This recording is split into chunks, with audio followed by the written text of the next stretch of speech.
ചെറിയൊരു കഥ, ചെറിയൊരു കുറിപ്പ്. തിരക്ക്. ശ്വാസം വലിച്ചെടുത്ത് കട്ടിലിൽ കിടക്കുന്ന ഉണ്ണിയേട്ടന്റെ അടുത്ത് അധിക സമയം നിൽക്കാൻ രഘുവിന് സാധിച്ചില്ല. ഇനിയും വയ്യ. അവൻ പതുക്കെ പുറത്തേക്കിറങ്ങി.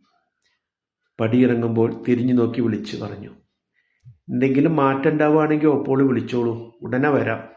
ഞാൻ വീട്ടിലൊന്ന് പോവുക. കുറച്ചു ദൂരം നടന്നാൽ വീടായി. വയ്യാതായാൽ പലരെയും കാണാൻ പോവുക വളരെ വിഷമം പിടിച്ച ഒന്നാണ്. എന്നാലോ പോവാതിരിക്കാനും വയ്യ. അവിടെ സ്വന്തം ബന്ധം എന്നൊന്നും മാത്രമില്ല. ചെറിയ ആരോഗ്യത്തോടെയെങ്കിലും ആളിരിക്കുമ്പോൾ പോയി കാണുക. അല്ലെങ്കിൽ മരിച്ചതിന് ശേഷം സംസ്കാരത്തിന് പോയി എന്ന് ഉറപ്പുവരുത്തുക. അതാണ് ഭേദം. വല്ലാതെ സ്നേഹിച്ചു പോയവരുടെ അവസാന നിമിഷങ്ങൾ അറിയുന്നത് അസഹനീയമാണ്.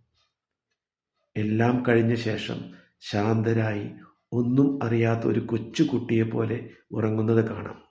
അതാണ് മനസ്സിന് നല്ലത്. രഘു ചിന്തിച്ചു. നാം എല്ലാം ജീവിച്ചിരിക്കുമ്പോൾ സ്നേഹം കൊടുക്കുന്നതിൽ കൃത്യമായ തൂക്കം നോക്കുന്നവരാണ്.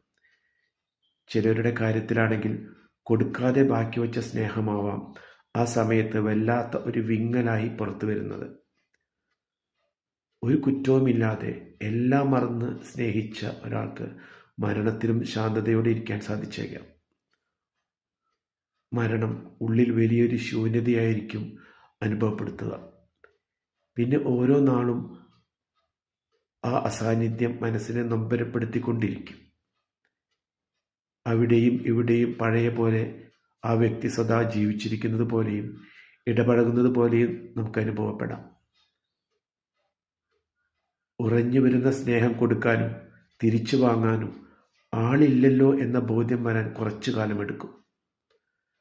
രാമുണ്ണിമാമയുടെ മരണം കണ്ടതിന് ശേഷമാണ് രഘുവിന് മാറ്റം തോന്നിയത്. ആയാസപ്പെട്ട് ശ്വാസം വലിച്ചെടുക്കുന്ന കാഴ്ചയിൽ പലരും തേങ്ങിക്കരയുന്ന ശബ്ദം വല്ലാത്ത ഒരു വിങ്ങലുണ്ടാക്കി. ആ തേങ്ങൽ മനുഷ്യരുടെ തിരക്ക് പിടിച്ച യാത്രയ്ക്ക് വേണ്ടി നാം മാറ്റിവെക്കുന്ന ഇടപഴകലിൻ്റെയും സ്നേഹത്തിൻ്റെയും ഒന്നിച്ചുള്ള കടം തീർക്കലാവാം. പഴയകാലത്തെ അനുഭവങ്ങളിലേക്ക് ആ നിമിഷം എല്ലാം മറന്ന് പറന്നു പോകുന്നതാവാം.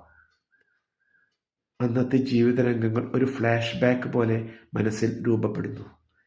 ജീവിത കഥാപാത്രങ്ങളിൽ ഒരാളിനി ഇല്ലല്ലോ എന്ന യാഥാർത്ഥ്യം ഉൾക്കൊള്ളുന്നതാവാം. കാണണമെന്ന് തോന്നുന്നവരെ ആ ക്ഷണം കാണാൻ ശ്രമിക്കണം എന്ന് തോന്നിയിട്ടുണ്ട്. ആ തോന്നൽ തന്നെ അജ്ഞാതമായ ഒരു ആശയവിനിമയമാണ് എന്ന് മനസ്സിലാക്കണം. അല്ലെങ്കിൽ പിന്നീട് കാണാനോ സംസാരിക്കാനോ സാധിച്ചെന്ന് വരില്ല. നാളേക്ക് ഒന്നും മാറ്റിവെക്കരുത്, അത് സത്യമാണ്. സ്വന്തം ജീവിതം തിരക്ക് ഒരു ഘടകമാണ്, ശരി തന്നെ. പക്ഷേ ആ തിരക്കിൽ ഉൾക്കൊള്ളിക്കാവുന്ന ഒരു തിരക്കായി പലതും നമുക്ക് കാണാൻ വയ്യ എന്നതാണ് വസ്തുത. രഘുവിന് മനസ്സിൽ വല്ലാത്ത പശ്ചാത്താപം തോന്നി. രഘു, കുട്ടിയമ്മയ്ക്ക് വയ്യ, നിന്നെ കണ്ടിട്ട് കുറെ കാലായി എന്ന് പറഞ്ഞു, ഒന്ന് പോയി കണ്ടോളൂ. അമ്മയുടെ വാക്കുകൾ കാതിൽ അലച്ചു. കാണണമെന്ന് കരുതിയെങ്കിലും വെറുതെ മനസ്സിൽ അലസമായി കോറിയിട്ട നാളെ എന്ന വാക്ക്. അങ്ങനെ കുറേ നാളെകൾ.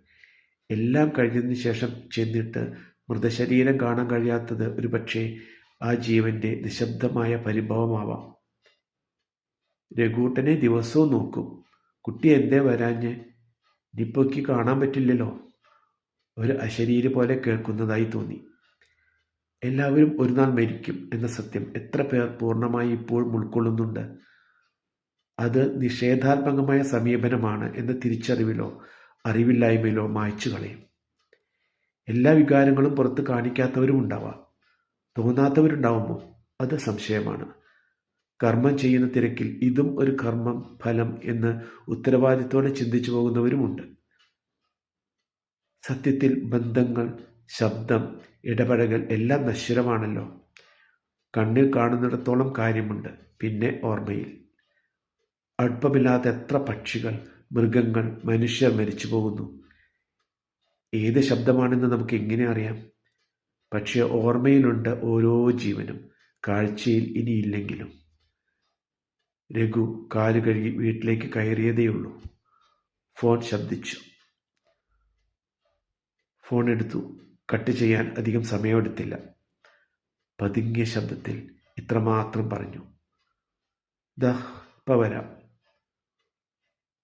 ഉണ്ണിയേട്ടനും. ഇനി ശാന്തമായ ആ രൂപം കാണാം. ഒരാളിൽ സ്നേഹവും സഹതാപവും വേദനയും മാത്രം തോന്നുന്ന രൂപം. ക്രിയകൾ, ചർച്ചകൾ, ക്ഷണം, തിരക്ക്. തിരക്കില്ലാത്ത ലോകത്തേക്ക് പോയ ഉണ്ണിയേട്ടനുണ്ടോ ഇനി അതൊക്കെ അറിയണു? ഭാഗ്യവാൻ. അറിയാതെ തൂവിയ കണ്ണുനീർ തുടച്ച് അലമാരയിൽ നിന്ന് ഫോൺ നമ്പറുകൾ എഴുതി സൂക്ഷിച്ചു വെച്ച ഡയറി കയ്യിലെടുത്തു. ഇനി രഘുവിന്